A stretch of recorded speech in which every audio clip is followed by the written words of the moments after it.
Hey guys, it's Dana. Today we're going to take a look at the Cusimax espresso maker. I'm going to run through a few things with you at the beginning.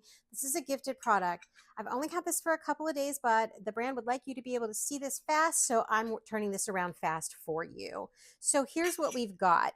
We have your place that you're going to, the handle for making the espresso with the espresso filter. We're going to drop that in just like this. A few things I want to mention. In here, there is a little notch. That notch will be turned and moved away from you so that the filter stays in. When you need to remove it, you'll roll it again, get the notch right in here lined up with the front of this, and it will lift right out. No breaking fingernails, because initially I thought, how am I going to get that out of there? I figured that out. So you have both a double espresso right here. You have a single espresso right here. On the inside, these each have a rim. To get the espresso in here ground, you just press it down with a lot of pressure to make it nice and firm. A few things I'm going to mention. This has a grinder on here on the top. It doesn't take a lot of beans to grind. It has a selection button dial on the side. I will show it to you. You want to kind of fare almost a little more on the coarser side on here.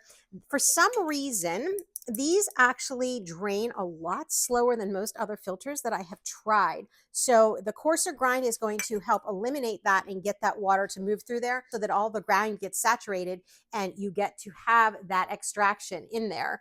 The next thing we're going to take a look at is how to put this in. There's a few things you should know. On here, this is the grinding side. This is the coffee extraction side. You're going to put this handle up above the bar of the coffee making and turn this in. It'll lock just like that. If you're struggling with it, that is why I'm showing you that, because you want to put this bar up and over the extraction holder and flush up into here and then turn it and it goes right in. Then we have a bunch of different choices here. You'll notice on the side is your steamer. You have a detachable water tray back here that you can go ahead and fill, and it just slides up and down. And that's pretty much it as far as it goes. You have espresso. You have a single shot, a double shot. You get to grind, steam, and you can also make a cold espresso. I haven't gotten that far, but I have done the double and the single shot. So let's take a look at how this works. Okay, so we're going to just go ahead and put in a small single serve here. Drop the notch into the front. They line up just like that. Spin it around with the top of this. And then we're going to put on this piece. This is going to funnel and make sure all of the coffee goes into here. Now watch this whenever I'm putting it in, because what happens is this kind of has some flex to it. Do you see that? You see how it's working? You just push it in, and when you're done, you pull it back out. It's going to go in and it tips down. You'll actually be able to see what's going on. First, I want you to be able to see the top. Here I go ahead and I add some coffee beans. Oops, you do not need that many. I'm just putting in a few because it does make, a nice amount of powder once you actually choose your grind. Over here on the side is the grind. You get to select from the over here. It goes anywhere from 1 all the way up to 20. So you just move it along and choose that. Again, if you go up to 20, it's going to be a much slower extraction. If you go down here into the 12s and the 11s, it's going to come out for you and also move through the extraction, and you'll find a drier powder once it's complete. And that's what you want, because it means it moved all the way through. Now to grind, it's really just simple. The power is on. You touch the grind and you can see it's coming straight out right there, and it will stop.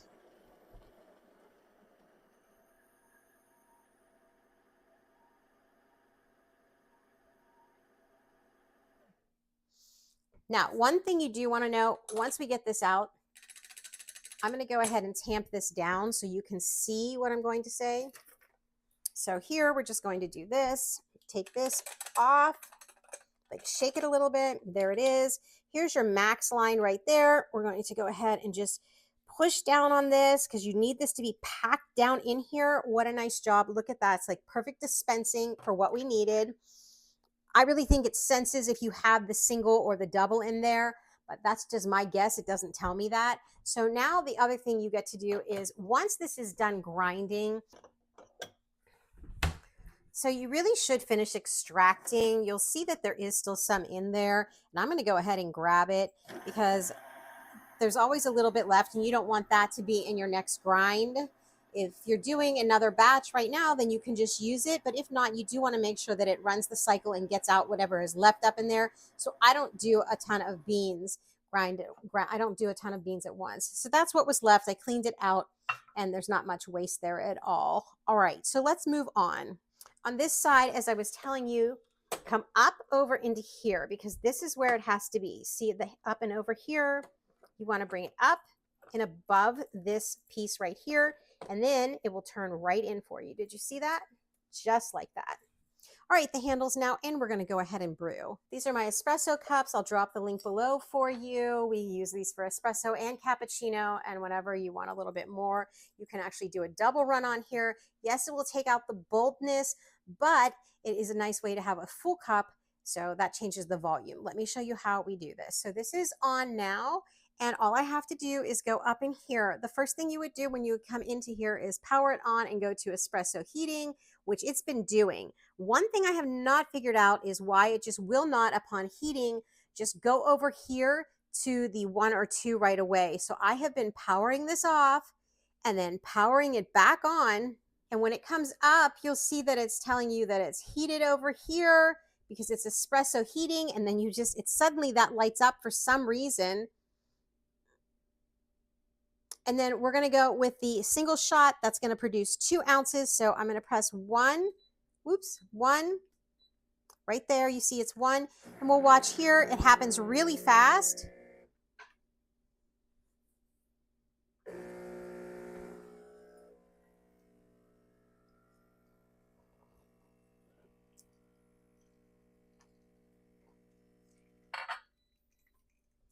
Okay, so that is a single. That is 2 ounces. That's what it looks like. And we're just making this really small so you can see what's going on. And we're going to move this out of the way, actually. And it's still dripping, so we'll give it a second. We're going to move that out of the way, though, and move into this.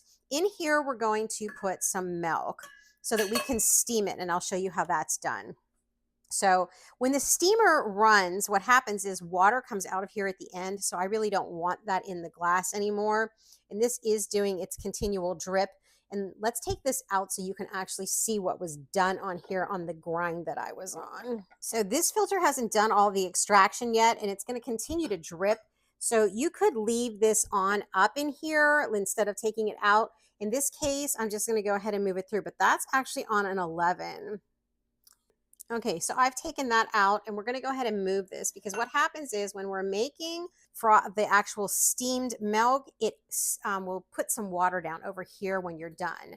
So the first thing I've been doing is knowing from other machines when I've used them is to actually go ahead and purge some of the water that can be in there. So this is on already. So I'm going to go ahead and let the water out.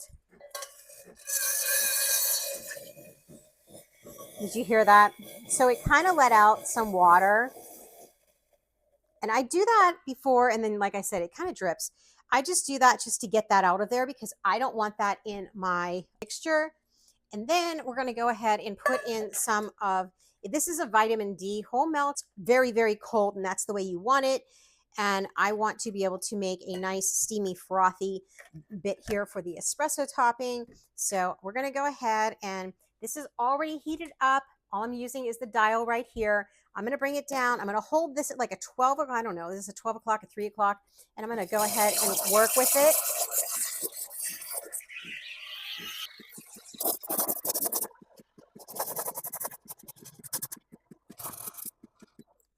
So there's where we are on this. You can see that it doubled up in volume.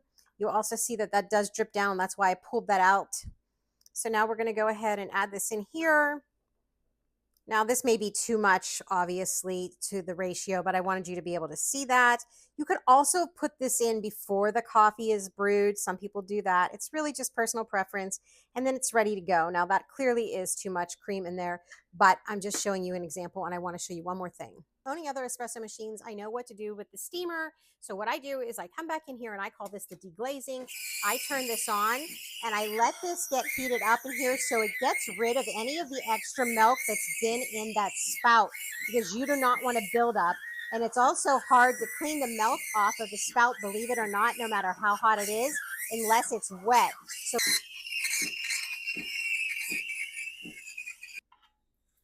and that's the dirty milk that came out of there, or that's the leftover milk that came out of there. And I'll just kind of clean this off like this so that we try to get off what we can, because that is sticky from milk. And then that's it. So if you are looking at this maker, that is how it works. And I hope I helped you with your shopping.